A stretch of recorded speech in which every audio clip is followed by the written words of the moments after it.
বিসমিল্লাহির রহমানির রহিম। আসসালামু আলাইকুম।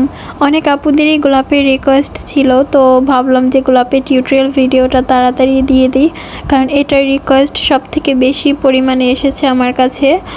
তো আজকে আমি আপনাদেরকে একটা লাল রঙের গোলাপ আর্ট করে দেখাবো। আপনাদের বোঝার সুবিধাতে প্রথমেই আমি তুলি দিয়ে গোলাপ ফুলটা আর্ট করে নিয়েছি।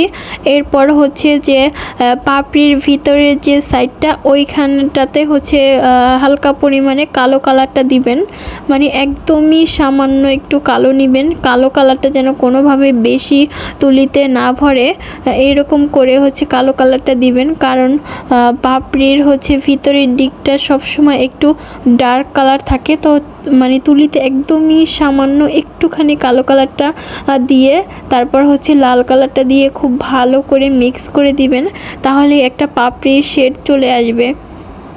যে কোনো ফুলের ক্ষেত্রেই কিন্তু ভিতরের দিকটা একটু ডার্ক কালার হয় আর বাইরের দিকটা একটু হালকা কালার হয়।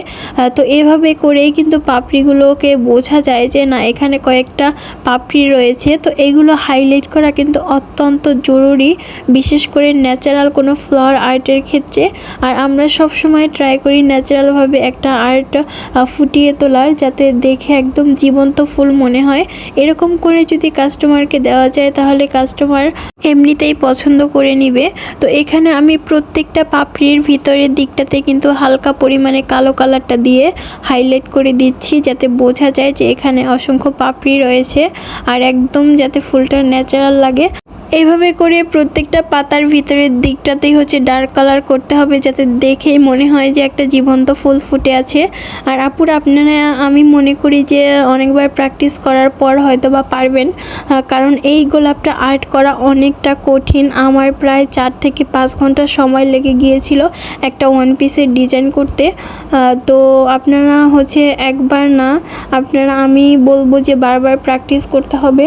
অনেক রকমের গোলাপ আছে, কিন্তু আমি এই গোলাপটাই বেশি পছন্দ করি, বিশেষ করে দেখতে একদম ন্যাচারাল লাগে। এই জন্য ভাবলাম যে একটু কঠিন হলো এটাই আপনাদেরকে শিখাই, যাতে দেখেই মানে কাস্টমারদের চয়েস হয়ে যায়।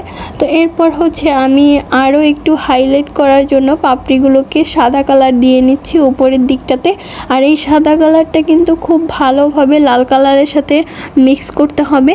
আর হ্যাঁ, এই কালারগুলো মিক্স করার ক্ষেত্রে কিন্তু আপনারা একটু পরপর তুলিটাকে পানির মধ্যে ভিজিয়ে নিতে পারেন। পানিতে ভিজিয়ে তুলিটা আবার একটু কাপড়ের সাহায্যে মুছে দেন কাজটা করতে পারেন। এতে কি মিক্স করাটা খুব ভালো হয়। তো এরপর আমি আপনাদের বোঝার সুবিধাতে আরও একটা গোলাপ আর্ট করে দেখাচ্ছি এখানে তুলি দিয়ে। এরপর এটাতেও পেন্টিং করব, সেটাও আপনাদেরকে দেখাবো, যাতে আপনাদের বুঝতে কোনো অসুবিধা না হয়। আমি এখানে 2টা গোলাপ আর্ট করে দেখাচ্ছি। আমি আবারও বলতেছি, এই ফুলটা কিন্তু অনেকবার প্র্যাকটিস করলে আপনারা পারবেন।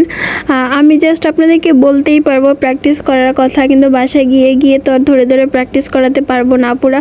আপনাদের যদি সত্যি শেখার কোনো ইচ্ছা থাকে, একটা বিজনেস স্টার্ট করার ইচ্ছা থাকে, তাহলে অবশ্যই প্র্যাকটিস করবেন। আর অনেক আপুরাই প্র্যাকটিস করে আমার মেসেঞ্জার গ্রুপে পিকচার সাবমিট করে।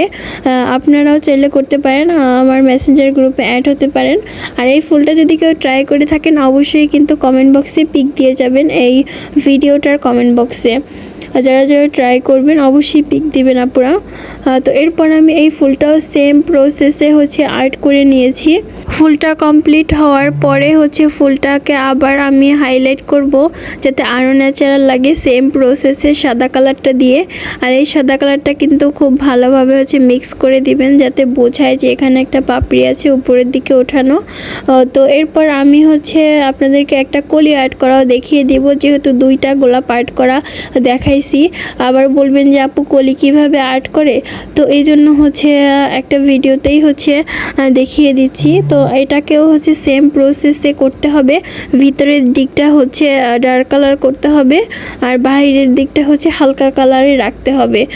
তো আপনারা ভিডিওটা চাইলে ডাউনলোড করেও বা কোথাও সেভ করে রেখে এটা প্র্যাকটিস করতে পারেন। এই ডিজাইনটা কিন্তু অনেক অনেক বেশি সুন্দর। এটা আমি ওয়ান পিসে করেছিলাম, আর কাপড় কাপড়টা ছিল হচ্ছে সুতি ভয়েল কাপড়, অর্ক ভিআইপি বয়েল কাপড়টার নাম। তো এখানে এটা হচ্ছে একটা ওয়ান পিস। তো এই ডিজাইনটা করতে আমার প্রচুর পরিমাণে সময় লেগেছে, কারণ মানে ফুল কিন্তু জাস্ট 3-4টা, কিন্তু অনেকটা টাইম লাগছে, কারণ অনেক ডিটেলসে কাজ থাকে এগুলার। তো এখানে আমি হচ্ছে গোলাপের যেভাবে পাতা থাকে সেম প্রসেসে পাতাগুলো দিয়ে দিচ্ছি। পাতা এখানে আমি 2টা সেট ইউজ করেছি, আপনারা চাইলে আরও কয়েকটা শেড বাড়িয়ে দিতে পারেন। তো আমি এই 2টা শেড ইউজ করেছি এখানে। আর চেষ্টা করবেন যেই ফুলটা আর্ট করবেন সেই ফুলের মানে সেই ফুল গাছের পাতার মতো করেই করার, কারণ হচ্ছে একদম তাহলে ন্যাচারাল লাগবে। এবারে ফুলগুলোর সাথে হচ্ছে ডালপালা অ্যাড করে দিচ্ছি। এখানে ডালপালাতেও আমি 2টা কালার ইউজ করেছি, হলুদ কালারটা দিয়ে সবুজের সাথে মিক্স করে হচ্ছে ডালপালাগুলো দিচ্ছি। এরপর ছোট্ট একটা কলিতে হচ্ছে ডালপালাগুলো অ্যাড করতেছি। এখানে হচ্ছে আরও অনেক পাতার কাজ বাকি আছে, তো ওগুলো হচ্ছে আমি অফ ক্যামেরায় করে নিব, কারণ ভিডিওটা অনেক বেশি হচ্ছে লং হয়ে গিয়েছিল। তো এরপর আমি হচ্ছে পাতার শিরা উপশিরাগুলো দিয়ে নেব। এখানে আমি কালো কালারটা ইউজ করেছি।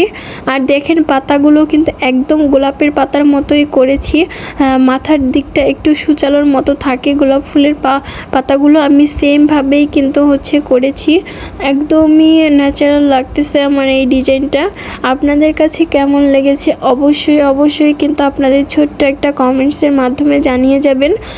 আপুরা এই ভিডিওটাতে কিন্তু একটু রেসপন্স চাই, কারণ অনেক বেশি কষ্ট হয়েছে আমার এই ডিজাইনটা আর্ট করতে, আর অনেকটা সময় লেগেছে যা বলে বোঝাতে পারবো না। আপনাদের ছোট্ট একটা কমেন্টসের মাধ্যমেই কিন্তু আমার সব কষ্টগুলো দূর হয়ে যায়। তো এই যে আমার ওয়ান পিসটার ফাইনাল লুক, অবশ্যই জানাবেন কেমন হয়েছে। আর কেউ যদি এই ওয়ান পিসটা নিতে চান তাহলে অবশ্যই আমাদের প্রথম পেজ মিমস গ্লোরি পেজে মেসেজ করবেন। আমি পোস্টের হচ্ছে কমেন্ট বক্সে আমার পেজ লিঙ্কটা দিয়ে দিব। আজকের ভিডিওটা এখানেই শেষ করছি। আল্লাহ হাফেজ।